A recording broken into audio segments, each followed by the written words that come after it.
اعوذ باللہ من الشیطان الرجیم بسم اللہ الرحمن الرحیم اللہم صلی علی محمد وعلی آل محمد کما صلیت علی ابراہیم وعلی آل ابراہیم انک حمید مجید اللہم بارک علی محمد وعلی آل محمد کما بارکت علی ابراہیم وعلی آل ابراہیم انک حمید مجید۔ السلام علیکم ورحمۃ اللہ وبرکاتہ۔ ناظرین کرام، آج آپ کو ایک بار پھر خوش آمدید کہتی ہوں پروگرام سیرت رسول میں، اور میں ہوں آپ کی میزبان ارشین خالد۔ امید کرتی ہوں آپ سب خیریت سے ہوں گے۔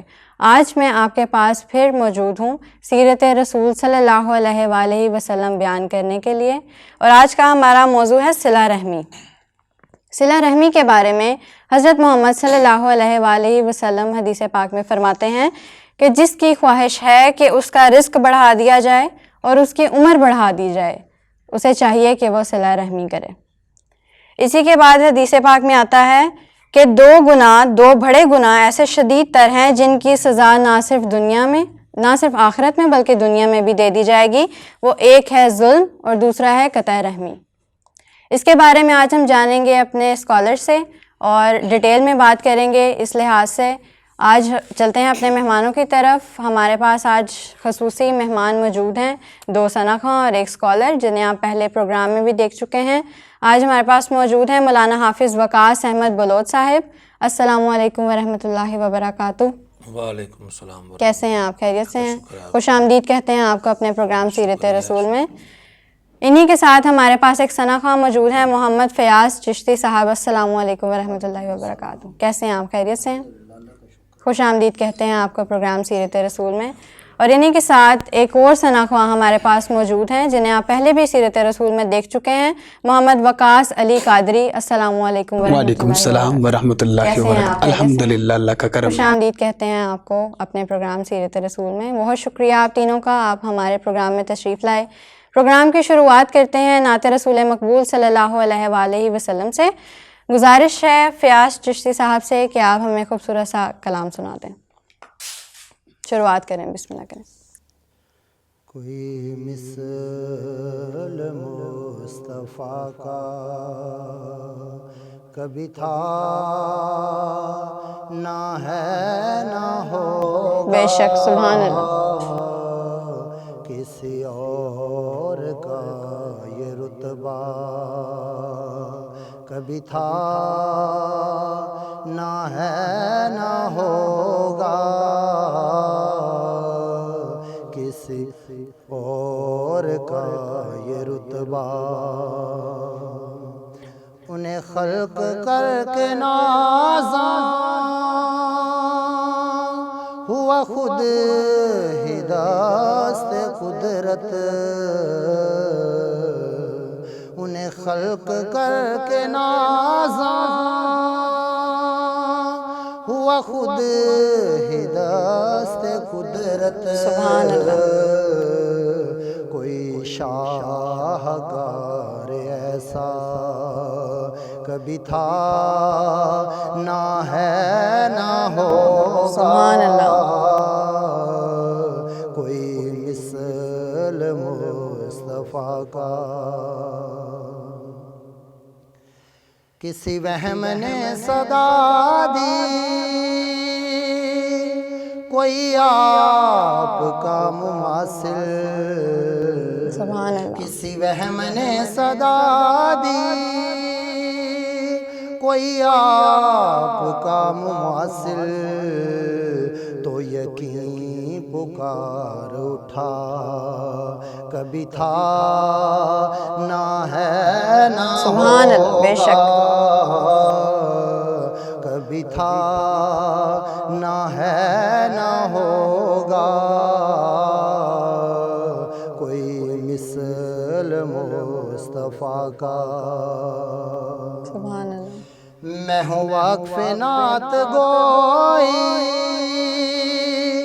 کسی اور کا قصیدہ، میں ہوں وقف نعت گوئی کسی اور کا قصیدہ، میری شاعری کا حصہ کبھی تھا نہ ہے نہ ہوگا، ہوگا کبھی تھا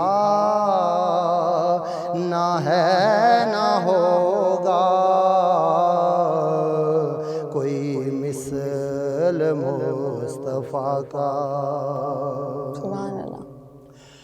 میرے دامن طلب کو ہے انہی کے در سے نسبت، بے شک۔ میرے دامن طلب کو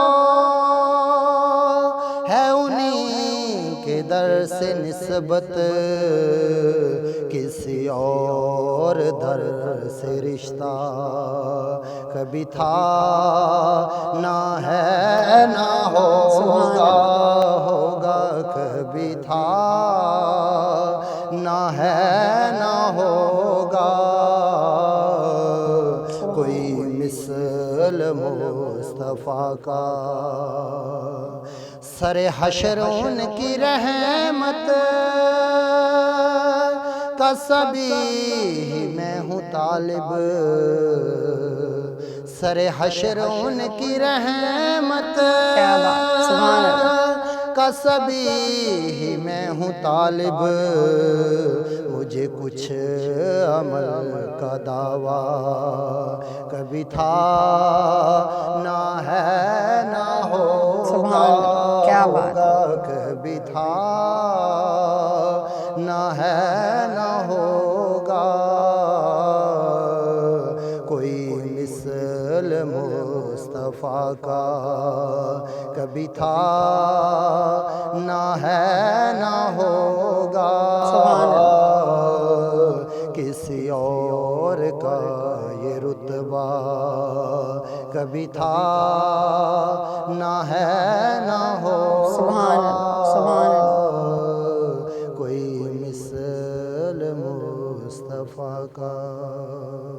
سبحان اللہ، سبحان اللہ، ماشاء اللہ، بہت خوبصورت آواز ہے آپ کی، اور یہ کلام بہت ہی خوبصورت ہے، بہت خوبصورت الفاظ اس میں لکھے ہیں، اس کی شاعری بہت خوبصورت ہے، اور آپ نے بھی بہت خوبصورت پڑھا اسے۔ ناظرین کرام، جیسا کہ آپ جانتے ہیں آج کا ہمارا جو موضوع ہے وہ صلہ رحمی پر ہے، تو ہم اپنے اسکالر سے جانیں گے کہ صلہ رحمی کی قرآن و حدیث میں کیا اس کی اہمیت ہے، اس پہ تھوڑی سی روشنی ڈالیں۔ بسم اللہ الرحمن الرحیم۔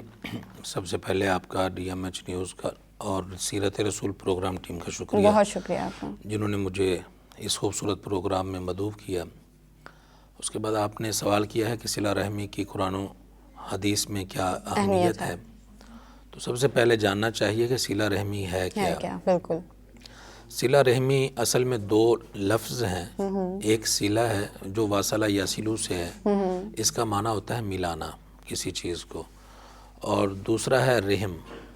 رحم دراصل اس جگہ کو کہا جاتا ہے جس جگہ پہ بچہ پیدا ہونے سے پہلے پروان چڑھتا ہے، وہاں اس کی نشو و نما ہوتی ہے، پھلتا پھولتا ہے، بڑھتا ہے، یعنی ماں کا جو پیٹ ہے جس جگہ پہ بچے کی پرورش ہوتی ہے اس کی پیدائش سے پہلے، تو بعد میں پھر آہستہ آہستہ یہ لفظ عام ہو گیا۔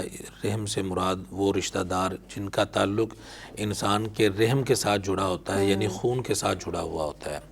تو صلہ رحمی کا مطلب یہ ہے کہ انسان ان رشتوں سے حسن سلوک کرے جو اس کے خونی رشتے ہیں، اس کے قریبی تعلق دار ہیں۔ جس صلہ رحمی کن سے، ذوی الارحام کون ہے کہ انسان کے والد کی طرف سے جو اس کے رشتہ دار ہوں گے، جیسے والد کا والد، پھر اس کا والد، پھر اس کی اولاد، پھر اس کا والد، پھر اس کی اولاد، اسی طرح ماں ہے، ماں کی ماں، ماں کے جو والدین ہیں، پھر ان کی اولاد ہے، پھر ان کے والدین ہیں، تو اسی طرح نیچے فروع کی طرف چلا جائے گا، یعنی اصل اور فرع دونوں کو یہ چیز شامل ہوگی۔ تو یہ اسلام کا حسن دیکھیں کہ اسلام نے صرف دو لفظ استعمال کیے ہیں، صلہ رحمی، لیکن اس کی جامعیت اور اس کی وسعت اتنی ہے کہ اس میں اتنے رشتے آ جاتے ہیں اور اتنا اس کا پھیلاؤ ہے کہ انسان کی عقل دنگ رہ جاتی ہے۔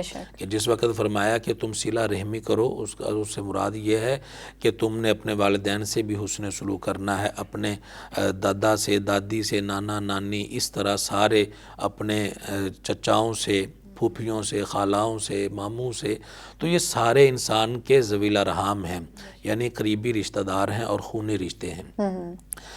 ان کے لیے اللہ تبارک و تعالیٰ نے قرآن کریم میں ارشاد فرمایا والذین یصلون ما امر اللہ بہ ان یوصل، کہ وہ لوگ جو اپنے صلہ رحمی کرتے ہیں، یعنی جن کاموں کا، جس تعلق کو جوڑنے کا حکم اللہ تبارک و تعالیٰ نے انہیں دیا ہے، اس حکم کو وہ پورا کرتے ہوئے ان رشتوں کو ملاتے ہیں، توڑتے نہیں ہیں، اور وہ اللہ تبارک و تعالیٰ سے ڈرتے ہیں، وَيَخَافُونَ سُوءَ الْحِسَابِ اور سوء العذاب، اور وہ برے بدترین عذاب سے ڈرتے ہیں، اپنے رب سے بھی ڈرتے ہیں، تو ان کے لیے اللہ تبارک و تعالیٰ نے آگے جا کے ارشاد فرمایا کہ لَهُمْ عُقْبَى الدَّارِ، کہ یہ وہی لوگ ہیں جن کے لیے آخرت میں اچھا گھر ہے۔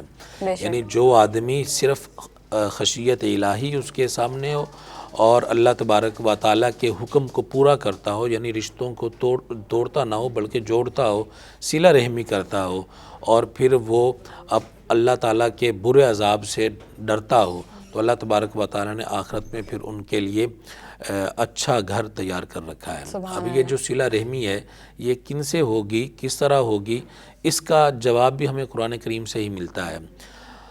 اللہ تبارک و تعالیٰ نے ارشاد فرمایا یسألونک ماذا ینفقون، کہ یا رسول اللہ صلی اللہ علیہ وسلم وہ آپ سے سوال کرتے ہیں، پوچھتے ہیں کہ وہ کیا چیز خرچ کریں، تو اللہ تبارک و تعالیٰ نے ارشاد فرمایا قُلْ مَا أَنفَقْتُم مِّن خَيْرٍ فَلِلْوَالِدَيْنِ وَالْأَقْرَبِينَ وَالْيَتَامَى وَالْمَسَاكِينِ۔ دیکھیں کہ اسلام کا حسن کیا ہے، اللہ تبارک و تعالیٰ نے جو ترتیب بیان کی ہے کہ سب سے پہلے فرمایا کہ تم جو بھی خرچ کرو گی اس کا سب سے پہلا حقدار تمہارے والدین ہیں، یعنی تمہارے رحم والے رشتے، تمہارے خونی رشتے، تمہارے والدین تمہاری خرچ کے، تمہاری مدد کے سب سے زیادہ مستحق ہیں۔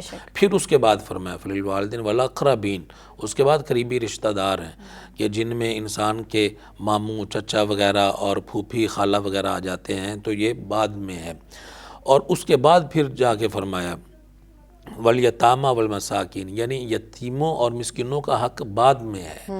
تو یہ اللہ تعالیٰ نے قرآن کریم کے اندر ترتیب بیان فرما دی کہ جس وقت تم صلہ رحمی کرو گے، تمہاری صلہ رحمی کا جو سب سے بڑا حقدار ہے وہ تمہارے والدین ہیں، اور پھر اس کے بعد تمہارے قریبی رشتہ دار ہیں، اور اس کے بعد فرمایا کہ دیگر لوگ ہیں۔ اور جیسے آپ نے انٹرو میں بڑی خوبصورت حضور علیہ الصلوۃ والسلام کی حدیث بیان فرمائی کہ نبی کریم صلی اللہ علیہ وسلم نے ارشاد فرمایا کہ جو اپنی عمر میں بڑھوتری چاہتا ہے اور چاہتا ہے کہ موت اس کی دور ہو جائے، اس کے رزق کے اندر وسعت آ جائے اور کشادگی آ جائے، تو چاہیے کہ وہ صلہ رحمی کرے۔ بے شک حضرت محمد صلی اللہ علیہ وآلہ وسلم کا ہر لفظ سچا ہے۔ بالکل۔ ناظرین کرام، باتوں کا سلسلہ جاری رہے گا، ملتے ہیں چھوٹی سی بریک کے بعد۔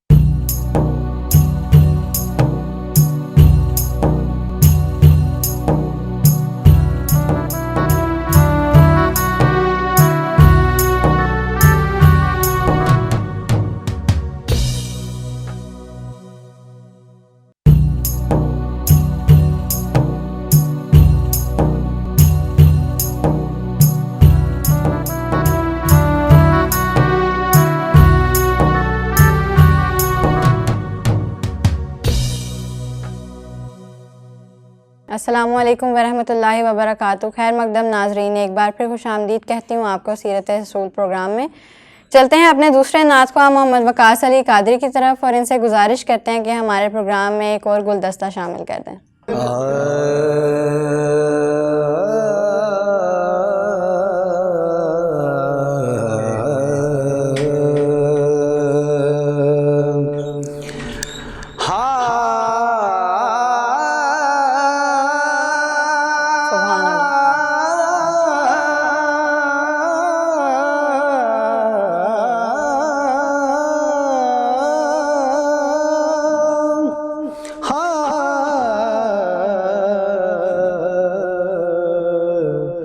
خوشبو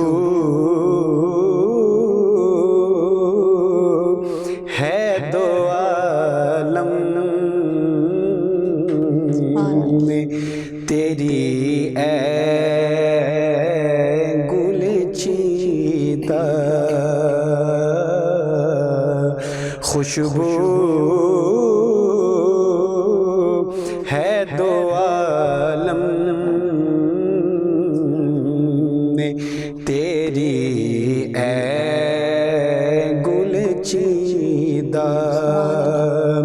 کس منہ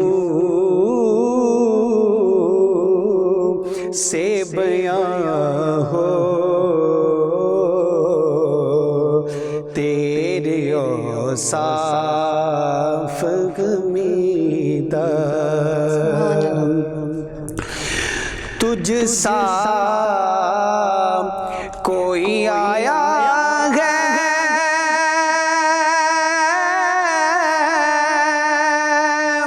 نہ آئے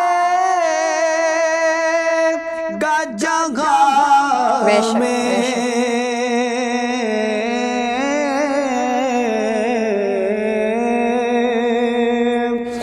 یا رسول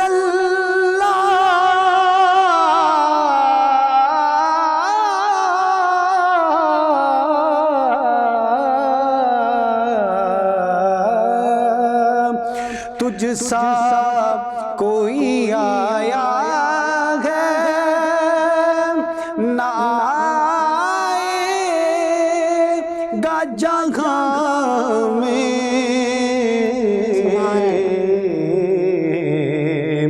دیتا ہے گواہی یہی عالم کا جریدہ دیتا ہے گواہی یہی عالم کا جریدہ اور یوں دور ہوں طائب میں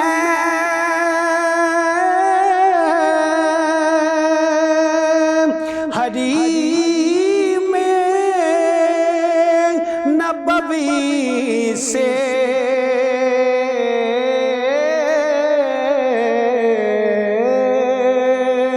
یوں دور ہوں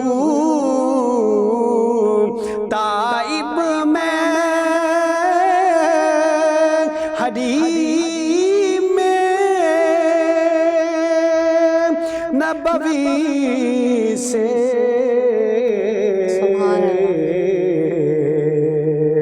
صحرا میں ہو جس طرح کوئی شاخ بریدہ صحرا میں ہو جس طرح کوئی شاخ بریدہ اور خیرات مجھے اپنی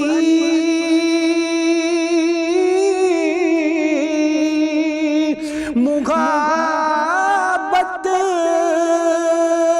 کی عطا کر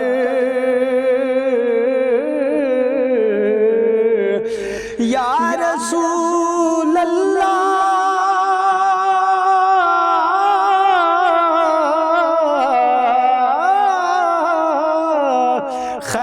خیرات مجھے اپنی محبت کی عطا کر آیا ہوں تیرے در پہ بدامان دریدہ آیا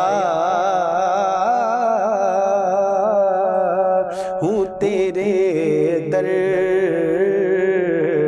پہ بدامان دریدہ خوشبو ہے دو عالم میں تیری ہے گل چیدہ. سبحان اللہ. ماشاء اللہ، بہت اعلیٰ، بہت زبردست۔ مولانا صاحب آپ سے ایک اور سوال ہے کہ جو لوگ صلہ رحمی نہیں کرتے ان کے لیے قرآن مجید میں کیا احکامات ہیں؟ بسم اللہ الرحمن الرحیم۔ صلہ رحمی نہ کرنا یہ قطع تعلقی کہلاتا ہے۔ بے شک۔ صلہ رحمی میں رشتوں کو جوڑا جاتا ہے، ملایا جاتا ہے، اور قطع تعلقی کا مطلب یہ کہ رشتوں کو توڑا جائے، ان سے تعلق ختم کر لیا جائے۔ ایسے ہی ہے۔ تو اللہ تبارک و تعالیٰ نے قرآن کریم میں ارشاد فرمایا الذین ینقضون عہد اللہ من بعد میثاقہ، کہ جو لوگ اللہ تبارک و تعالیٰ کے عہد کو اس کے پختہ ہو جانے کے بعد توڑ دیتے ہیں، وَيَقْطَعُونَ مَا أَمَرَ اللَّهُ بِهِ أَن يُوصَلَ، اور جن رشتوں کو جوڑنے کا حکم اللہ تبارک و تعالیٰ نے دیا ہے اس کو وہ کاٹ دیتے ہیں، یعنی قطع تعلق ہی کر لیتے ہیں۔ وَيُفْسِدُونَ فِي الْأَرْضِ، اور زمین میں وہ فساد کرنے کی کوشش کرتے ہیں۔ اولئک هم الخاسرون، یہی لوگ خسارہ اٹھانے والے ہیں۔ بے شک۔ یعنی قطع تعلقی کرنا اور پھر زمین میں فساد کرنا۔ فساد کا مطلب یہ ہے کہ خود تو قطع تعلقی کر ہی رہا ہے انسان، لیکن دوسرے لوگوں کو بھی قطع تعلقی پہ مجبور کر دیتا ہے، فساد کرتا ہے، لوگوں کے درمیان لڑائی جھگڑا پیدا کرتا ہے۔ تو اللہ تبارک و تعالیٰ نے فرمایا یہ ہمیشہ خسارے میں رہنے والے ہیں، یہ نقصان اٹھانے والے ہیں۔ اور ایک تو مقام یہ ہے کہ جو قطع تعلقی کرتا ہے اس پر اللہ تبارک و تعالیٰ کی لعنت برستی ہے۔ حضور علیہ الصلوۃ والسلام نے ارشاد فرمایا کہ جو آدمی 2 گناہ کرتا ہے، ہر گناہ کا حساب آخرت میں ہوگا، اس کی جزا و سزا آخرت میں ہوگی، لیکن 2 گناہ ایسے ہیں جن کا عذاب دنیا میں ہی انسان کو مل جاتا ہے۔ ایک زنا کرنا ہے اور دوسرا قطع تعلقی کرنا ہے، رشتوں کو توڑنا ہے۔ اس کی وجہ کیا ہے؟ اس کی وجہ یہ ہے کہ کوئی بھی معاشرہ اس وقت تک نہ ترقی کر سکتا ہے، نہ کامیاب معاشرہ بن سکتا ہے جب تک کہ اس کے سارے افراد ایک جیسی سوچ رکھنے والے نہ ہوں اور ایک دوسرے کے ساتھ مربوط نہ ہوں۔ اسلام نے ہمیشہ صلہ رحمی کی تلقین اس لیے کی ہے کہ یہ دنیا ہے، اللہ تبارک و تعالیٰ چاہتا تو جس طرح باقی کائنات کی ہر چیز کو پیدا کیا ہے، کن کہہ کے ہر چیز مرز وجود میں آ گئی، تو انسان بھی یا جاندار بھی اسی طرح پیدا فرما دیتا کہ کن کہتا اور ساری چیزیں پیدا ہو جاتی۔ لیکن اللہ تبارک و تعالیٰ نے ایسا نہیں فرمایا، بلکہ جاندار کو پیدا کیا، پھر انسان کو پیدا کیا، اس میں ایک تدریجی عمل رکھا ہے۔ اللہ تعالیٰ نے انسان کے لیے ایک ایسا ماحول بنا کے انسان کو دیا ہے کہ ایک معاشرہ ترقی کر سکے، ایک دوسرے کی ضرورت کا احساس ہو، ایک دوسرے کے ساتھ تعلق استوار ہو، اور ایک بہترین معاشرہ تشکیل پا جائے۔ جب انسان دنیا میں آئے تو کسی بھی چیز کو پروان چڑھنے کے لیے کچھ سہاروں کی ضرورت ہوتی ہے، کچھ رشتوں کی ضرورت ہوتی ہے۔ تو اللہ تبارک و تعالیٰ نے جب انسان کو دنیا میں بھیجتا ہے تو انسان کے دنیا میں آنے سے پہلے اس کے رشتے متعین ہو جاتے ہیں، والدین کی صورت میں ہیں، بہن بھائی کی صورت میں ہیں، دیگر اعزا و اقارب کی صورت میں ہیں۔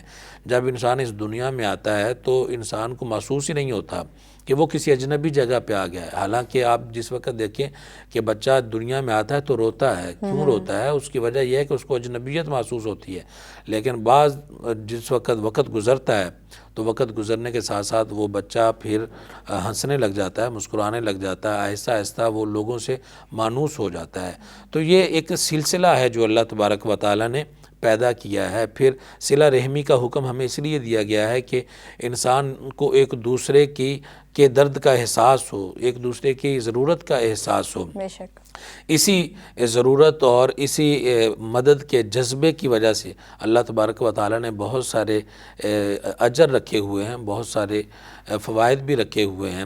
تو جب کوئی آدمی قطع تعلقی کرتا ہے، وہ سارا مقصد دنیا میں آنے کا اور دنیا میں رہنے کا، یہ جو تخلیق انسانی کے مراحل ہیں، یہ سارا مقصد فوت ہو جاتا ہے۔ اس لیے اللہ تبارک و تعالیٰ نے دنیا میں ہی اس کا عذاب رکھ دیا۔ دیکھیں کہ جو آدمی دنیا میں زنا کرتا ہے تو زنا کرنے والا کبھی بھی نہ تو وہ خوش رہ سکتا ہے اور نہ ہی وہ عزت کے ساتھ زندگی بسر کر سکتا ہے، بلکہ دنیا میں ہی وہ ذلیل اور رسوا ہو جاتا ہے، ہر کوئی اس کو نفرت کی نگاہ سے دیکھتا ہے۔ اسی طرح قطع تعلقی کرنے والا ہے کہ جس وقت انسان کسی سے تعلق اپنا توڑ لیتا ہے، ختم کر لیتا ہے، تو اللہ تبارک و تعالیٰ دنیا میں اس کو بے یار و مددگار چھوڑ دیتا ہے. اب جب اس کو ضرورت پڑتی ہے، کسی کی مدد کی ضرورت پڑتی ہے تو اس کا کوئی مددگار نہیں ہوتا. جب اسے کسی سہارے کی ضرورت پڑتی ہے تو اس کا کوئی سہارا نہیں بنتا ہے. تو یہ دنیا میں اس کے اوپر عذاب مسلط کر دیا جاتا ہے، کیونکہ حضور علیہ الصلوۃ والسلام نے فرما دیا ہے کہ قطع تعلقی کرنے والا دنیا میں ہی اپنا عذاب اور ٹھکانہ دیکھ لیتا ہے. اور نبی کریم صلی اللہ علیہ وسلم نے اخروی اعتبار سے فرمایا کہ تم میں سے کوئی آدمی جو قاطع رحم ہے، یعنی قطع تعلقی کرنے والا ہے، وہ ہرگز جنت میں داخل نہیں ہوگا. بلکہ قطع تعلقی کرنے والا شخص تو اتنا بدبخت ہے کہ حضرت عبداللہ بن مسعود رضی اللہ تعالیٰ عنہ جس مجلس میں آپ بیٹھتے تھے، اس مجلس میں اگر کوئی قطع تعلقی کرنے والا بیٹھا ہوتا، رشتوں کو توڑنے والا بیٹھا ہوتا، تو آپ کبھی اللہ سے دعا بھی نہیں کرتے تھے. آپ فرماتے تھے کہ میری مجلس میں جو آدمی قطع تعلقی کرنے والا بیٹھا ہوا ہے وہ میری مجلس سے اٹھ جائے. کیوں؟ اس لیے کہ اللہ تبارک و تعالیٰ آسمانوں کے دروازے بند کر لیتا ہے. اس وقت تک دعا اوپر نہیں جاتی جب تک کہ کوئی قطع تعلقی کرنے والا اس میں بیٹھا ہوا ہو مجلس کے اندر. آپ اٹھا دیا کرتے تھے، پھر بعد میں آپ دعا کروایا کرتے تھے. اسی طرح حضرت ابو ہریرہ رضی اللہ تعالیٰ عنہ ہیں. ایک دن آپ صبح مجلس لگا کے بیٹھے ہیں، آپ نے اپنا واعظ شروع کیا. اچانک آپ نے سخت لہجے میں اور آپ نے جلال میں کہا کہ تم میں سے جو کوئی آدمی قطع تعلقی کرنے والا میرے سامنے بیٹھا ہوا ہے وہ میری مجلس سے اٹھ کر چلا جائے. تو آپ نے ایک مرتبہ، دو مرتبہ، تین مرتبہ جس وقت یہ کہا تو ایک نوجوان اٹھا اور اٹھ کر سیدھا اپنی پھوپھی کے گھر چلا گیا. وہ اپنی پھوپھی سے برسوں سے اور کئی سال سے ناراض تھا. ایک دوسرے کے ساتھ ان کی گفتگو نہیں تھی. تو جب وہ سیدھا اپنی پھوپھی کے گھر گیا، اسے کہا کہ میں آپ سے صلح کرنا چاہتا ہوں، آپ سے تعلق دوبارہ سوار کرنا چاہتا ہوں. پھوپھی بھی حیران ہو گئی کہ یہ تو کبھی میرے پاس آیا نہیں تھا، کئی برس گزر گئے. تو حیران ہو کے پوچھا کہ آج یہ سارا ماجرا کس طرح ہو گیا ہے. اس نے کہا کہ میں حضرت ابو ہریرہ رضی اللہ تعالیٰ عنہ کی بارگاہ میں بیٹھا ہوا تھا آپ کی مجلس میں، تو آپ نے یہ کہا کہ میری مجلس سے قاطع رحم اٹھ جائے، اس لیے میں اٹھ گیا ہوں. تو پھوپھی نے کہا کہ اس واقعے کی حقیقت آپ سے جا کے ضرور پوچھیے گا.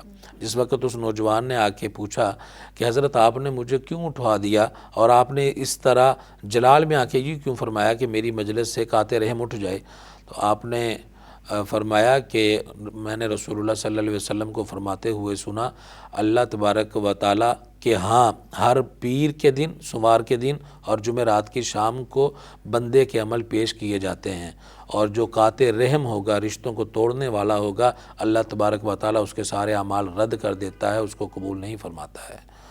بے شک بے شک بہت بڑا عذاب نازل ہے قطع تعلقی پہ. ناظرین کرام، باتوں کا سلسلہ جاری رہے گا، کہیں مت جائیے گا. ملتے ہیں چھوٹی سی بریک کے بعد.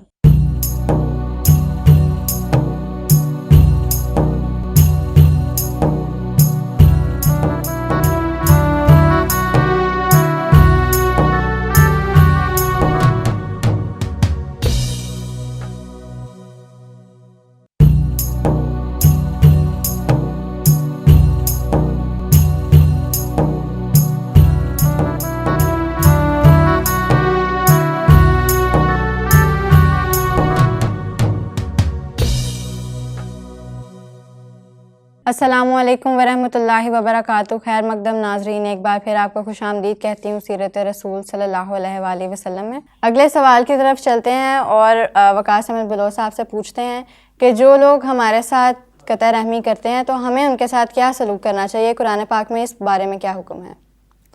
بسم اللہ الرحمن الرحیم. حضور علیہ الصلوۃ والسلام کے فرامین کے مطابق یہی بات ہے کہ جو لوگ تم سے قطع تعلقی کرتا ہے تم اس سے اپنا تعلق کو جوڑو. سبحان اللہ. ایک شخص حضور علیہ الصلوۃ والسلام کی بارگاہ میں حاضر ہوا، عرض کی یا رسول اللہ صلی اللہ علیہ وسلم، میرے کچھ اقارب ہیں، میرے رشتہ دار ہیں، میں ان سے حسن سلوک کرتا ہوں لیکن وہ مجھ سے بد سلوکی کرتے ہیں. میں ان سے تعلق جوڑتا ہوں، وہ مجھ سے تعلق توڑتے ہیں، اور میں ان کو عطا کرتا ہوں لیکن وہ مجھے محروم رکھتے ہیں، مجھ پر ظلم کرتے ہیں، میں ان کے اوپر رحم کرتا ہوں. تو رسول اللہ صلی اللہ علیہ وسلم نے ارشاد فرمایا کہ تم اپنا عمل اسی طرح ہی جاری رکھو جس طرح تم کر رہے ہو. تو یہی اصل دین کا مزاج ہے، اسلام کا درس جو اس نے اپنے ماننے والوں کو دیا ہے کہ جو تم سے تعلق توڑتا ہے تمہارا کام یہی ہے کہ تم اس سے تعلق کو جوڑو، بحال رکھو۔ اور حضرت عبداللہ بن سلام رضی اللہ تعالیٰ عنہ یہ یہودیوں کے بہت بڑے عالم تھے، ابھی انہوں نے اسلام قبول نہیں کیا تھا، لیکن حضور علیہ الصلوۃ والسلام سے بحث کرنے کے لیے یہ گئے تھے۔ لیکن جس وقت جا کے حضور علیہ الصلوۃ والسلام کو دیکھا تو حضور علیہ الصلوۃ والسلام اسی بات کے اوپر واز فرما رہے تھے۔ آپ فرما رہے تھے سلمن قطع کا واف و من حرم کا، کہ جو آدمی تم سے قطع تعلق ہی کرتا ہے اس سے تم تعلق کو جوڑو، اور جو تمہیں محروم کر دیتا ہے، تم پہ ظلم کرتا ہے، تم اس کو معاف کر دو۔ تو جس وقت یہ حضور علیہ الصلوۃ والسلام کی تبلیغ سنی، آپ کے یہ فرامین سنے، تو آپ کے دل پہ اثر ہوا۔ آپ بحث کرنے کے لیے گئے تھے لیکن وہاں جا کے مشرف با اسلام ہو گئے۔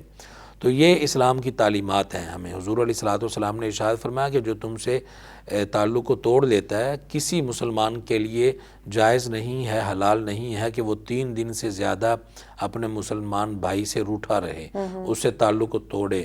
فرمایا کہ 3 دن کے بعد جب چوتھا دن ہو تو چاہیے کہ کوئی آدمی پہل کرے، اور جب وہ اسے ملاقات کرے، رستے میں کہیں ملے تو سلام کرے۔ اگر اس نے سلام کا جواب دے دیا تو دونوں کو اللہ تبارک و تعالیٰ اجر عطا فرمائے گا، لیکن اگر اس نے سلام کا جواب نہ دیا تو پھر یہ ہے کہ اس کی طرف سے اپنا حق ادا ہو گیا، اب وہ اللہ تبارک و تعالیٰ کی بارگاہ میں مجرم بنے گا۔ تو یہی تعلیمات ہیں۔ ہمیں یہ نہیں چاہیے کہ اگر کوئی آدمی ہمیں نہیں بلاتا تو ہم بھی اس سے قطع تعلق ہی رہیں گے، اس سے ہم گفتگو نہیں کریں گے۔ کوئی آدمی ہم سے لڑائی کر لیتا ہے تو بدلے میں ہم بھی لڑائی کریں، ایسا اسلام نہیں کہتا ہے، بلکہ اسلام کہتا ہے کہ تم صلہ رحمی کرو۔ اور پھر جس وقت صلہ رحمی کرنی ہے اس کے اندر دنیا کا کوئی لالچ نہیں ہونا چاہیے۔ جس طرح ہم کہتے ہیں کہ ہم کسی سے صلح اگر کرتے ہیں تو کسی مفاد کے پیش نظر، اگر کسی سے حسن سلوک کرتے ہیں تو وہ بھی کسی مفاد کے پیش نظر کرتے ہیں۔ اگر کسی کی ہم مالی معاونت بھی کرتے ہیں، کوئی کسی کے ساتھ تعاون کرتے ہیں تو اس میں ہماری کوئی نہ کوئی غرض اس کے ساتھ وابستہ ہوتی ہے۔ لیکن حضور علیہ الصلوۃ والسلام نے ارشاد فرمایا کہ جب بھی تم کسی سے صلہ رحمی کرو اور کسی کے ساتھ کوئی بھی تم حسن سلوک کرو تو اس کے اندر دنیاوی کوئی مفاد نہیں ہونا چاہیے، دنیاوی کوئی غرض نہیں ہونی چاہیے، بلکہ اس کے اندر اخلاص کا عنصر شامل ہونا چاہیے۔ جس وقت تم اخلاص کے ساتھ کسی کے ساتھ صلہ رحمی کرو گے تو اللہ تبارک و تعالیٰ تمہیں اس کا صلہ ضرور عطا فرمائے گا۔ بے شک، سبحان اللہ۔ آج ہم نے جانا ہے صلہ رحمی کے بارے میں، اور انشاءاللہ عز و جل ہم پوری کوشش کریں گے کہ اسے اپنی زندگی میں شامل کر سکیں۔ اب ایک اور نعت سنتے ہیں وقاص علی قادری صاحب سے۔ گزارش ہے آپ سے کہ ایک اور کلام ہمیں سنا دیں۔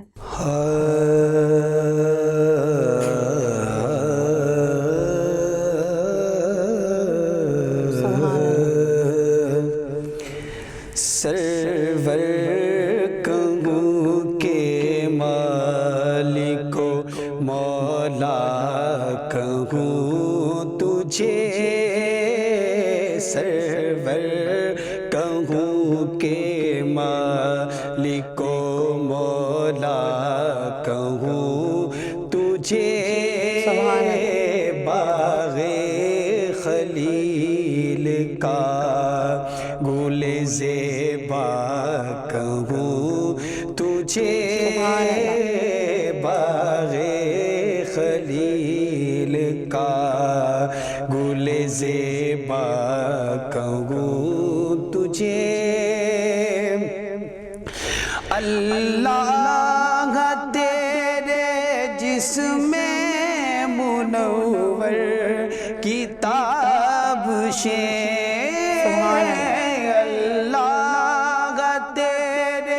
جسم منور کتاب سے، اے جان جام جان تجلی کہوں تجھے، اے جان جام جان تجلی کہوں تجھے، سرور کہوں کے مالک و مولا کہوں تجھے، باغ خلیل کا گل زیبا کہوں تجھے،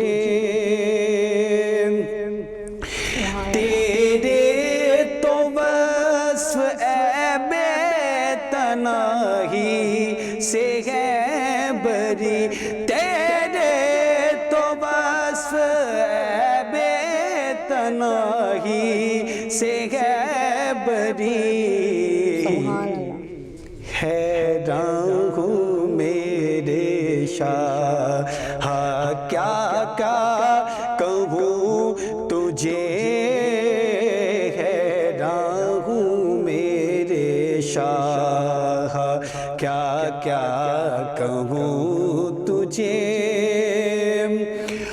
لیکن رضا نے ختم سخن اس پہ کر دیا،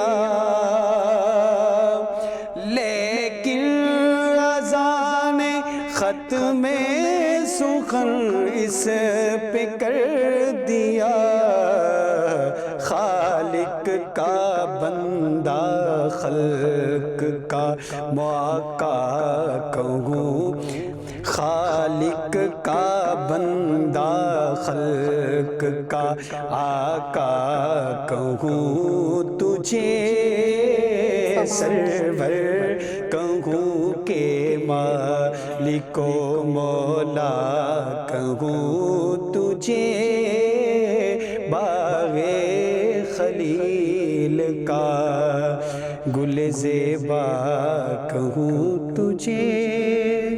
سبحان اللہ سبحان اللہ. پروگرام کا وقت اختتام کو جا رہا ہے. محمد فیاض صاحب آپ ہمیں کون سا کلام سنائیں گے؟ میں گدا ہوں، میں ادنا گدا ہوں، کرم کی نظر ہو، بڑا بے نوا ہوں، بڑا بے سبحان نوا اللہ. ہوں، کرم کی نظر ہو،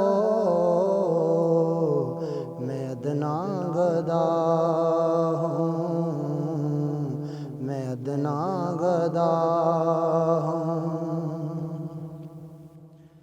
تیرے در کا جا کر تیرا نام لیوا، تیرے در کا جا کر تیرا نام لیوا، تیرے در کا جا کر تیرا نام لیوا،